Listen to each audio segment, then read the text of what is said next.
Hello mga ka-idol, nagluluto tayo ng dinuguan mga ka-idol. Hindi ko na pala napakita yung aking pag-isa. Tayo nagpipiga ng dugo na may sapa na may gata. Ganyan sa Bicol mga idol. O ayan, papalambutin na lang natin mga idol. Pag lumambot na, lalagay na natin yung gata. May dugo. Ayan na nga yung dugo guys. Lalagay na natin yan. Bus-bus, salasalain lang natin yan mga ka-idol. Tapos yan, papakuluin na lang natin yan. Tulutuin lang natin yung dugo para pwede nang kumain. Hahalu-haluin lang natin yung gas. Mekos-mekos lang yan.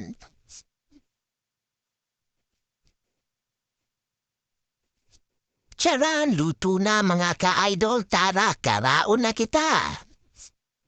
Pwedeng-pwede na to, idol. Tara, samahan niyo kung kumain mga idol.